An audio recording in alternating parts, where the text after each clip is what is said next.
Bulan Ramadan telah tiba. Umat Islam di seluruh dunia bergembira dan berlomba-lomba untuk memperbanyak ibadah. Namun, banyak hal yang perlu diluruskan terkait kebiasaan yang dilakukan ketika bulan Ramadan, khususnya di Indonesia. Berikut adalah 11 hal yang perlu diluruskan ketika puasa.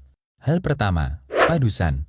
Menjelang bulan suci Ramadan, kaum muslimin di Indonesia melakukan ritual padusan. Mereka anggap itu untuk membersihkan jiwa dan raga, agar terbebas dari segala dosa. Ini adalah budaya yang tidak sesuai dengan Islam. Islam tidak pernah mengajarkan membersihkan dosa dengan cara padusan. Hal kedua, nakar.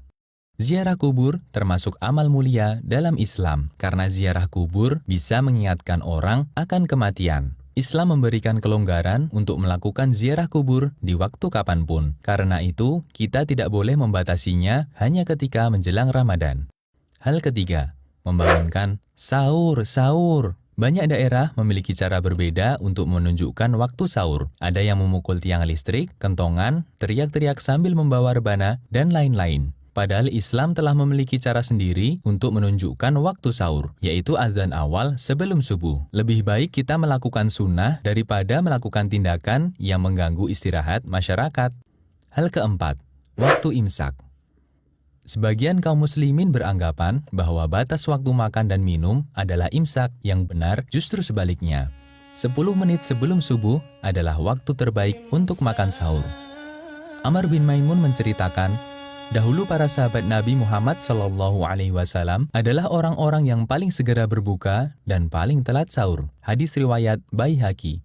Hal kelima, mengeraskan bacaan niat puasa.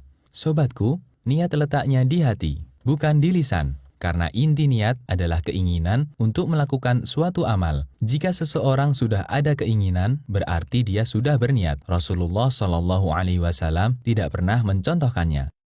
Hal keenam, sikat gigi ketika puasa.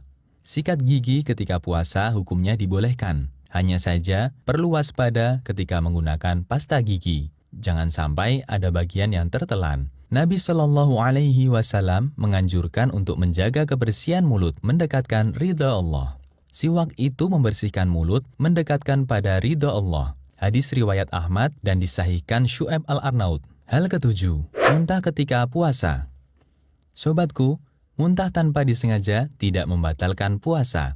Sedangkan muntah dengan sengaja, puasanya batal. Jika kita merasa perutnya mual dan akan keluar sesuatu, maka jangan memaksakan diri untuk memuntahkannya. Rasulullah SAW bersabda, siapa yang tidak sengaja muntah, tidak wajib qadha. Dan siapa yang sengaja muntah, wajib qadha. Artinya puasanya batal. Hadis riwayat Turmuzi dan disahihkan Al-Albani. Hal kedelapan, mencicipi masakan. Sobatku, mencicipi masakan ketika sedang berpuasa selama tidak tertelan, hukumnya boleh. Ibnu Abbas pernah mengatakan, tidak mengapa mencicipi cuka atau makanan lainnya selama tidak masuk ke kerongkongan. Hadis riwayat Bukhari secara mu'alaq. Hal kesembilan, tidur berpahala. Apakah tidurnya orang berpuasa itu berpahala? Pertanyaan ini berasal dari hadis yang menyatakan, tidurnya orang yang berpuasa adalah ibadah, diamnya adalah tasbih, doanya adalah mustajab, dan pahala amalannya pun akan dilipat gandakan. Namun hadis ini statusnya palsu, ada perawi yang bergelar pendusta. Hal ke-10, bekam dan donor darah ketika puasa.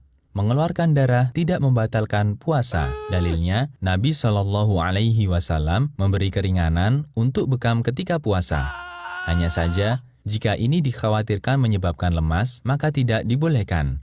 Sahabat Anas bin Malik pernah ditanya, apakah kalian membenci bekam bagi orang yang berpuasa? Anas mengatakan, tidak, kecuali jika bisa menyebabkan lemas. Hadis riwayat Bukhari. Sobatku, bagi yang ingin bekam dan donor darah, disarankan untuk dilakukan malam hari atau mendekati waktu berbuka. Hal ke-11, kesalahan doa berbuka puasa. Allahumma laka sumtu. Sebagian masyarakat Indonesia berbuka puasa dengan membaca doa Allahumma laka sumtu wa bika amantu wa ala rizkika aftartu birahmatika ya arhamar rahimin. Doa tersebut dinilai dhaif oleh sebagian ulama. Doa sahih yang diajarkan Rasulullah SAW adalah sebagaimana diriwayatkan oleh Ibnu Umar. Lafaz doanya adalah dhahabadh dhama'u وَبَتَلَّتِ الْعُرُوقُ وَثَبَتَ الْأَجْرُ إِنْشَاءَ. Demikianlah 11 hal yang perlu diluruskan ketika puasa. Semoga Allah memudahkan kita untuk meraih banyak pahala selama menjalankan ibadah di bulan mulia.